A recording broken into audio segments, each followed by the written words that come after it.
भगवान को जाना जाए राम कौन है, ये एक बड़ा गंभीर विषय है। तो प्रत्यक्ष अनुभव तो तभी होगा जब प्रभु राम कृपा कर दे और जना दे। वो कहते हैं राम को जाना नहीं जा सकता, रामायण के माध्यम से कह रहे हैं। भगवान राम या कृष्ण की भक्ति के बिना ये अंतःकरण दिव्य नहीं होगा। तो इंटेलिजेंस यही कहता है कि हम मुक्ति के बजाय हम भगवान का लोक ही ले ले, मांग ले। मांगना है तो मेन इसमें जो इम्पोर्टेंट सूत्र है वो है सच्चिदानंद रूपाय। रा माने संपूर्ण विश्व, मा माने शासक। ये तीन प्रकार के ताप होते हैं, दैहिक, दैविक, भौतिक तापा। गीता में भगवान श्री कृष्ण कह रहे हैं धीरे धीरे साधना और सेवा के अभ्यास से अर्जुन तू मेरे उस धाम को, मेरे स्वरूप को प्राप्त हो सकता है। भगवान को जाना जाए राम कौन है, ये एक बड़ा गंभीर विषय है। अब आज राम की चर्चा हो रही है तो तमाम जो तार्किक प्रतीकात्मक तर्कशास्त्र बोलते हैं, आप लोग इंटेलेक्चुअल क्लास के कुछ लोग होंगे वो समझते होंगे। प्रतीकात्मक तर्कशास्त्र, लॉजिक। एक हम लोग फिलॉसफी में दर्शन शास्त्र के हम लोग स्टूडेंट थे, तो उसमें तर्कशास्त्र यानी कोई किसी चीज का डिसीजन लेना हो तो तीन ही प्रमाण होते हैं, शब्द प्रमाण, अनुमान प्रमाण, प्रत्यक्ष प्रमाण। तो प्रत्यक्ष प्रमाण तो तुलसीदास जी कहते हैं सोई जानई जेहि देहु जनाई, जानत तुम्हि होई जाई, तुम्हारी ही कृपा तुम्हि रघुनंदन, जानत भगत भगत उर नंदन। तो प्रत्यक्ष अनुभव तो तभी होगा जब प्रभु राम कृपा कर दे और जना दे। लेकिन अनुमान प्रमाण से और शब्द प्रमाण, ये भी बड़ा लॉजिक से। शब्द प्रमाण क्या है? हमारे हिंदू सनातन वैदिक धर्म में ये वेद, उपनिषद, शास्त्र, ये जितना रामायण वगैरह ये सब शब्द प्रमाण है। और शब्द प्रमाण में भी जो तार्किक दृष्टिकोण है दर्शन शास्त्र का, जो 6 दर्शन हमारे यहाँ है, आप लोग जानते हैं सांख्य, मीमांसा, वैशेषिक, योग दर्शन, वेदांत, और उसमें भी अद्वैत। शंकराचार्य जी ने तो कई भेद कर डाले, दृष्टि सृष्टिवाद, अवच्छेदवाद, बिंब प्रतिबिंबवाद वगैरह वगैरह। तो ये जो सिद्धांत, ये जो दर्शन शास्त्र के, इन सब का समन्वय गोस्वामी तुलसीदास जी ने रामचरितमानस में किया है। और उन्होंने अपनी बात नहीं कही। तो आइए विचार करते हैं कि वाल्मीकि के अवतार गोस्वामी तुलसीदास जी ने रामचरितमानस में क्या उल्लेख किया है। वो कहते हैं राम को जाना नहीं जा सकता, रामायण के माध्यम से कह रहे हैं। राम अचिंत, देखिए राम को कहा अचिंत। राम स्वरूप तुम्हार, बचन अगोचर बुद्धि पर, अभिगति अकथ अपार। राम अचिंत बुद्धि मन वाणी। राम अचिंत है, अव्यवहार है, अलक्षण है। वेद कहता है अव्यवहार्यम, अचिंत, अलक्षण, सब तमाम ब्रह्म की उपाधियां हैं। विरोधी धर्मों का अधिष्ठान है ना, भगवान के अनेक प्रकार की उपाधियां मिली है भगवान।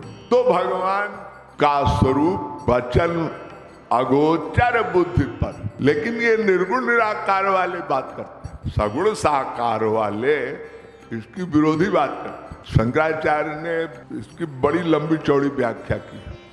और अंत तो गत्वा वो राम और कृष्ण की भक्ति पर आ गए।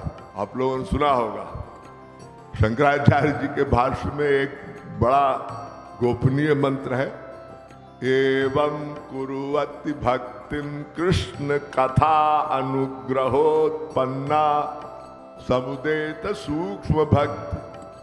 अरे कृष्ण कहो या राम कहो, बात वही है।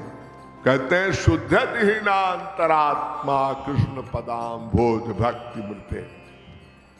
भगवान राम या कृष्ण की भक्ति के बिना ये अंतःकरण दिव्य नहीं होगा। इन प्राकृत मन बुद्धि और चक्षुओं से उस राम को जाना ही नहीं जा सकता, ये सभी जानते हैं, सर्वविदित है। लेकिन तुलसीदास जी ने वही बात कही जो पद्म पुराण में कही भगवान वेदव्यास, राम रामेति रामेति रमो रामे मनोरमे सहस्त्र नाम अभिस्तुल्यम राम नाम बरानने।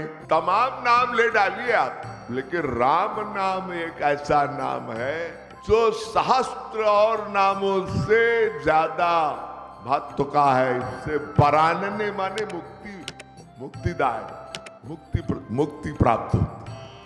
अरे मुक्ति माने भगवत प्राप्ति होता है भाई।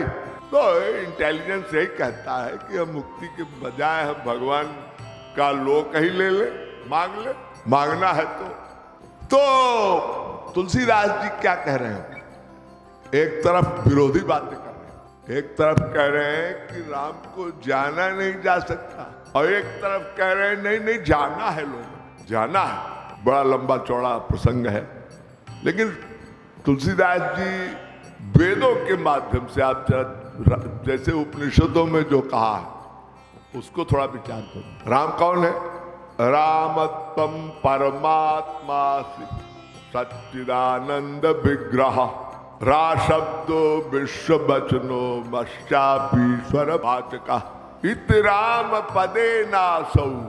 वो सच्चिदानंद विग्रह है, रा शब्दो विश्व वचन पश्चापीश्वर वाचका इति राम पदे नासौ पर ब्रह्म विदीयते रमन्ते योगिनानन्ते नित्यानंदे चिदात्मन इति राम पदे नासौ परम ब्रह्म विदीयते। राम तापोपनिषद के मंत्र हैं, ये उपनिषद के। अब इसमें क्या मर्म है ये थोड़ा बहुत संक्षेप में इसका भावार्थ भी समझते चलिए। सच्चिदानंद विग्रह मेन इसमें जो इम्पॉर्टेंट सूत्र है वो है सच्चिदानंद रूपाय। ये सच्चिदानंद क्या है? भागवत में बहुत सरलीकृत किया है वेदव्यास। सच्चिदानंद रूपाय विश्व उत्पत्त्यादि हेतवे तापत्रय विनाशाय। इसमें बड़ी इंपॉर्टेंट बात कही। वेद उपनिषद तो इतनी सी बात कह रहा है कि राम कौन है। राम जो है सर्वव्यापक है। राम का जो शाब्दिक अर्थ है वो तो यही है ना, रा माने संपूर्ण विश्व, मा माने शासक, नियामक, नियंता, वो है राम। और वो राम क्या है? तुलसीदास जी कहते हैं प्रभु व्यापक सर्वत्र समाना प्रेम से प्रकट हो ही मैं जाना। तो सच्चिदानंद रूप है, सच्चित आनंद। अब वो ऐसे नहीं, वो सच्चित आनंद तो है, लेकिन वो ये भी कह रहे हैं विश्व उत्पत्त्यादि हेतवे, इस संसार की उत्पत्ति का कारण है। क्योंकि ब्रह्मा को जब सृष्टि का आदेश दिया तो ब्रह्मा को कुछ समझे में नहीं आया कि सृष्टि मैं बनाऊं क्या, मैं तो नाभि से निकला हूं और मैं कौन हूं, कहां से आया हूं। हजारों वर्ष तप उसी में कमल में बैठ के तपस्या करते रहे। तेने ब्रह्म हृदय आदि कवये मुह्यंति यत् सूरय। वो जान ही नहीं पाए। अब भगवान की कृपा हुई, भगवान ने सब बता दिया और सृष्टि करा दी। तो सृष्टि करता तो भगवान हुए, सच्चिदानंद भगवान।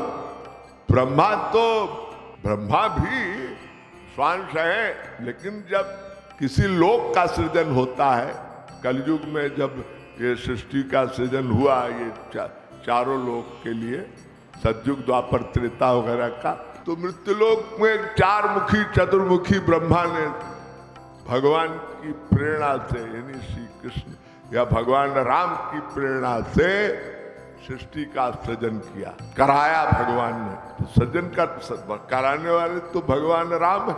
तो सच्चिदानंद रूपाय विश्व उत्पत्त्यादि हेतवे, हेतवे मीन्स विश्व की उत्पत्ति का कारण है, और तापत्रय विनाशाय, ये तीन प्रकार के ताप होते हैं, दैहिक, दैविक, भौतिक तापा,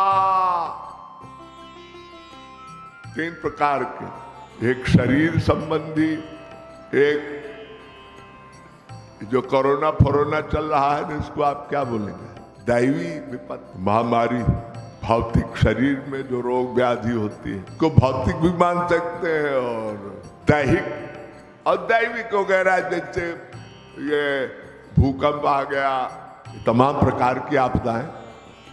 तो इन सब तापों का नाश करने वाले भगवान सच्चिदानंद।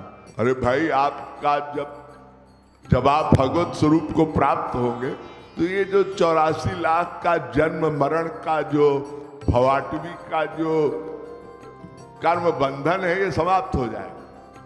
यानी आप इन सब दुखों से उससे उत्तीर्ण हो जाएंगे और भगवान के स्वरूप को प्राप्त होंगे। तब भगवान की इच्छा से फिर आप महापुरुष बन के यहाँ अवतार लेके आते हैं। महापुरुष लोग आते हैं, लेकिन ये ताप, तीनों ताप से मुक्त कर देते हैं भगवान। और वो भी अधिकारी होने पर, तुलसीदास जी महाराज लिख रहे हैं, चिदानंदमय देह तुम्हारी, विगत विकार जान अधिकारी।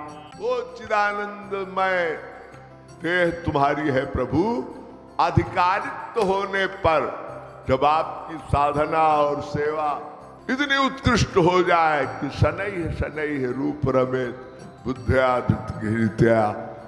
गीता में भगवान श्री कृष्ण कह रहे हैं, धीरे धीरे साधना और सेवा के अभ्यास से अर्जुन, तू मेरे उस धाम को, मेरे स्वरूप को प्राप्त हो सकता है।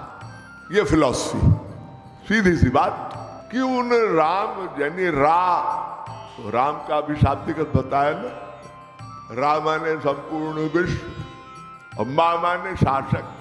तो शासक वो हमारा प्रभु है, वो सर्वव्यापक है, लेकिन प्रेम से प्रकट होता है, परमाणु परमाणु में व्याप्त है और एक रूप में आपके हृदय में भी बैठा है।